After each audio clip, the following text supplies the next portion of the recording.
At the corner of Broadway and Kearny in San Francisco's North Beach neighborhood, there are few signs of the former Finocchio's nightclub.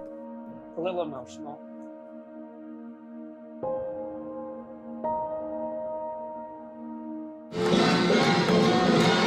For 63 years, Finocchio's was the place to see what we now call drag.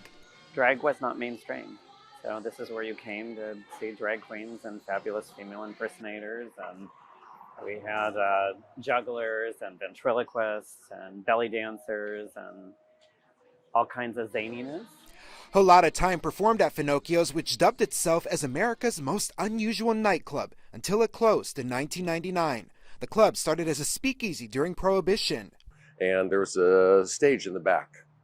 And there were comedians, singers, and ventriloquists, other kinds of acts. Eric Jorgensen started working at Finocchio's when he was 12. His grandparents started the club. I'm the last of the red hot mamas. There was a fella who came up and did an impersonation of Sophie Tucker, and she was a very famous comedic singer of the time. The crowd in the bar went crazy for it. Little by little, the show kind of grew to being too crowded for their location. In 1936, Finocchio's picked up its wigs and moved to Broadway, the heart of the city's nightlife. It was a great place to bring your out-of-town friends for a little shock value of a show. It was a good, clean show, lasted approximately an hour and 20 minutes. You could get a couple of nice drinks while you were enjoying the show. The club packed in the crowds for decades. A trip to the city by the bay wasn't complete without a visit to Finocchio's. The shows were so popular, tour buses regularly dropped people off at its doorstep.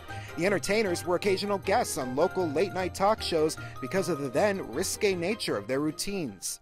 Now, do you get dressed up in a dress all the time, or is this just something you do when you go to the office? Well, the office. Work.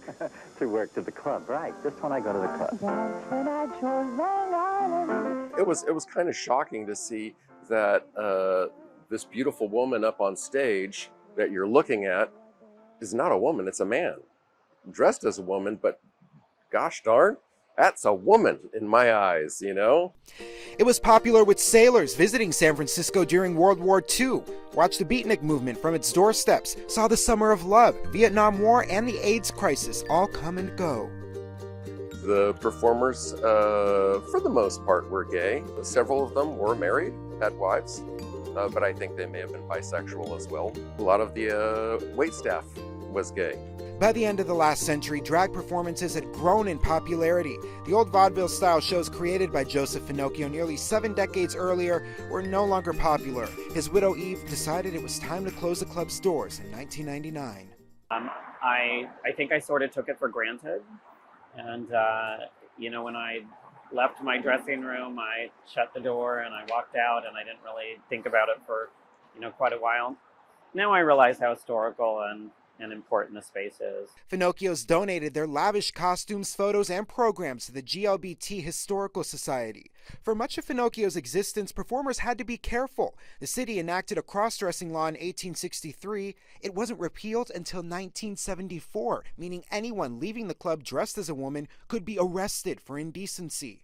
If they stepped outside the entertainment space, that would be considered public cross-dressing, which was criminalized. It's like they could exist in the spotlight, but they were criminalized outside the spotlight. Historian and filmmaker Susan Stryker helped clear out Finocchio's for the museum. Stryker says that the history of the club includes trans women as well.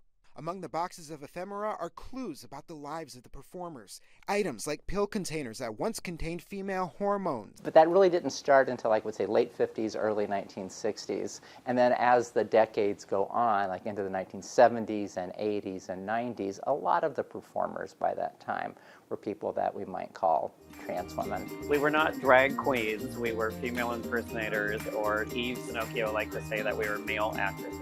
We were in drag, but we weren't drag queens. Some of those people were straight, some of them were gay. They all had a talent for so-called female impersonation. I think we gave people who did that entertainment artistry a place that was safe for them to be able to show their art and showcase their talents. We had a great run.